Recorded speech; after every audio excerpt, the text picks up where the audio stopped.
안녕하십니까 구독자 여러분. 언제나 더 나은 삶으로 여러분을 안내하고 응원하고자 하는 밀리머입니다. 전 세계와 온 나라가 코로나19 사태로 시끄럽습니다. 여러분도 마음 심란하시죠? 그런데 우리나라 대한민국이 어떤 나라입니까? 지난 IMF 금융위기 우리 모두 다 잘 이겨냈지 않습니까? 이 난관도 금방 다 잘 이겨내리라 생각합니다. 벌써 20년 새해가 밝은 지 2달이 지났습니다. 20년 1월 1일 눈 떴을 때, 1월 2일 출근할 때 여러분은 어떤 결심을 하셨나요? 지금까지 잘 지켜지고 있나요?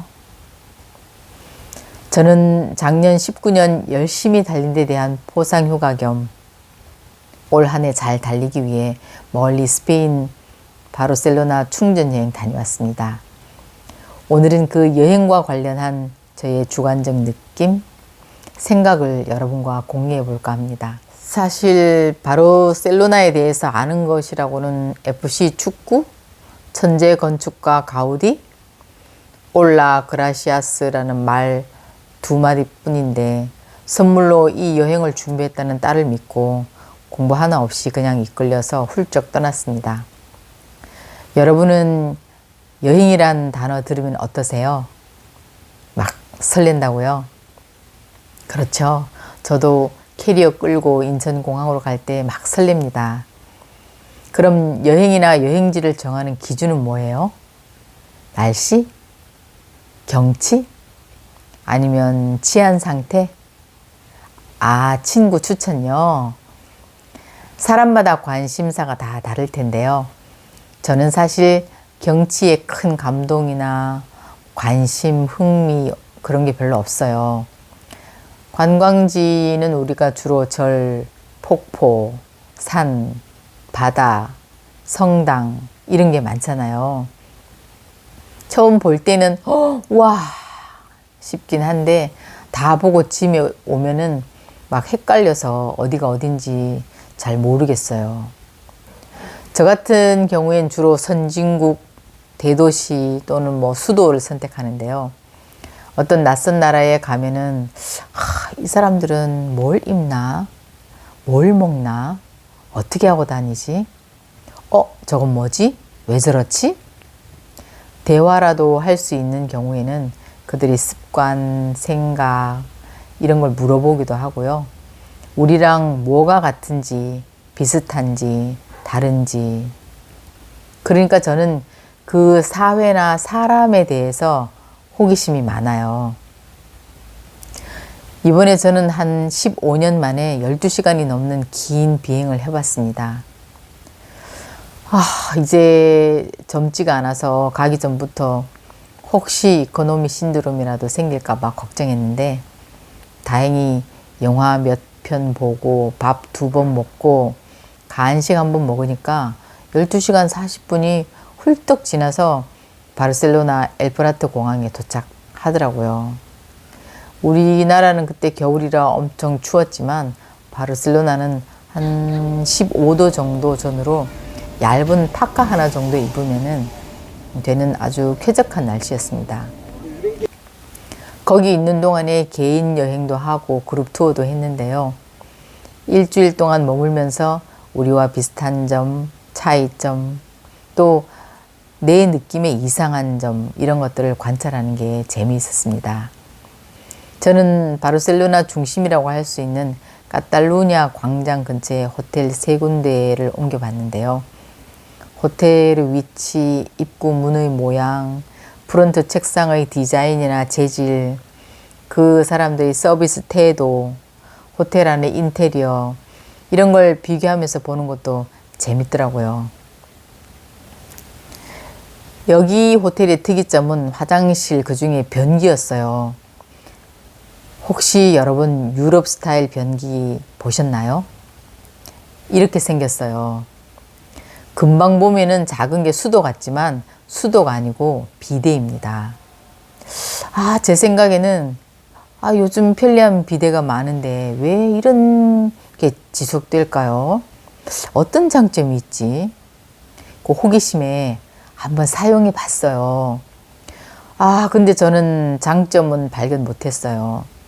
이게 볼일을 보다가 또 옮겨서 이용을 하고 다시 작은 수건으로 닦는 그런 시스템인가 봐요. 그 작은 수도 옆에는 항상 손수건 사이즈의 하얀색 수건이 걸려 있습니다. 그리고 제가 주로 움직인 곳이 우리나라로 말하면 서울의 청담동, 압구정동 뭐 이런 곳인데요. 그 사람들이 패션과 외모를 보면은 중심가에는 역시 좀 부티가 나는 사람들이 많아요. 말은 통하지 않아도 딱 풍기는 그런 거 있잖아요. 그런데 거기에 여자들은 하이힐을 신고 다니는 여자들이 거의 없어요. 그러니까 키가 커서 그런 문화인지 아니면 뭐 미에 대한 기준이 우리랑 달라서 그럴 수도 있겠죠. 그래서 제가 일주일 있는 동안에 하이힐을 신은 여자를 한 10명도 못 봤어요. 그리고 남자도 양복 정장 입은 사람은 거의 없었어요. 근데 중심에서 한 블록 정도만 떨어지면은 거의 모든 사람이 청바지에 운동화 신고 패딩 잠바 입고 이렇게 다니고, 직장을 다니는 여자들은 가방을 2개를 많이 들고 다녀요. 그래서 하나는 핸드백이고 하나는 에코백을 많이 들고 다니더라고요. 그래서 그 에코백 속에 뭐 장 본 것도 넣고 책도 넣고 물도 넣고 이렇게 다니던데, 지금 우리나라도 보니까 에코백 사용자가 많이 늘고 있는 것 같아요. 그리고 우리나라처럼 역시 그 사람들도 나이가 들면 이 머리숱이 적어져서 중년이 넘어가면은 여자들은 쇼컷 헤어스타일이 많고 젊은 여성들은 긴 머리가 많아요. 남자들은 대부분 40, 50대가 되면 머리숱이 없어져서 대머리가 많고요. 그 사람들은 대부분 밀어버리더라고요. 그리고 턱 수염을 많이 기르고 다닙니다. 우리나라는 이런 스타일이 별로 없잖아요. 그래서 제 눈에는 깔끔하지 못한 느낌이었지만 아마 그 나라에는 이렇게 얼굴에 수염 많은 모습이 아마 멋지게 보이는 수도 있겠죠. 그리고 그 나라 사람들의 성격이 대체로 좀 이렇게 무뚝뚝 하더라고요. 처음에는 굉장히 불친절하다고 생각했는데 나중에 가이드한테 설명을 들으니까 원래 성격들이 좀 무뚝뚝한 편이라고 해요. 그래서 인사를 할 때도 올레라는 말을 할 때도 굉장히 올레 이렇게 굉장히 시크하게 하고, 또 거리에 연인이나 부부가 이렇게 다닐 때도 뭐 손을 잡거나 어깨 동무를 하거나 아니면 뭐 허리를 감싸고 다니거나 이런 모습을 못 봤어요. 서울의 젊은 애들은 뭐 손을 잡거나 감싸고 때때로 민망한 모습을 볼 때도 있는데 그런 모습 한 번도 못 보고, 가끔씩 보면은 노부부는 서로 이제 걸을 때 의지가 되어서 그런지 손을 잡고 다니는 경우가 좀 있었어요. 그리고 이 사람들은 도시 한복판에 홈리스가 덜어 있어요. 우리랑 다른 게 젊은이가 많고요. 우리는 서울역에 덜어 좀 몰려있고 나이 든 사람들이 많잖아요. 근데 흔하지는 않고 좀 가끔 있긴 한데, 또 특이한 점이 이 홈리스들이 누런 개와 함께 있는 경우가 많아요. 그래서 밤에 잘 때도 보니까 베개를 2개 놓고 이 개와 함께 동침하고 있더라고요. 그래서 멀리서 보면은 꼭 사람 둘이 자고 있는 것 같은 느낌? 그리고 거리에 이제 개를 데리고 다니는 사람이 좀 많은데, 우리는 애완개념이 굉장히 작은데 그 사람들은 엄청 큰 이렇게 누런 그런 개를 많이 데리고 다녀요. 그리고 횡단보도의 그림이 살짝 달라요. 여기처럼 우리나라는 길게 이렇게 그어져 있는데 그 사람들은 끝에만 이렇게 선이 그어져 있어요. 그리고 횡단보도 신호등 그 우리처럼 잘 지키지 않더라고요.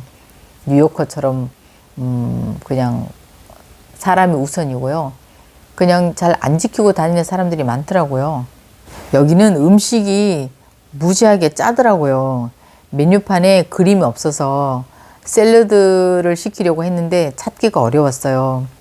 샐러드라고 쓰인 거 서너 번 시켜봤는데 제가 상상한 이렇게 야채가 듬뿍 들어있는 샐러드가 안 나오고 엄청 이상한 그런 샐러드만 나왔어요. 그래서 건강에 안 좋을 것 같아서 매번 음식 시킬 때마다 걱정이 됐어요.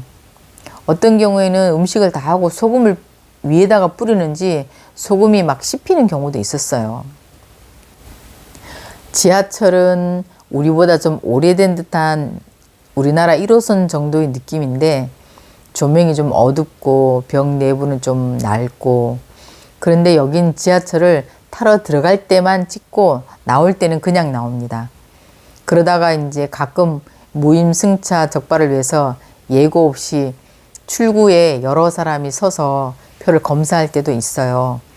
그러니까 들어갈 때 찍고 무사히 다 나갈 때까지 그 표를 지니고 있어야 되더라고요.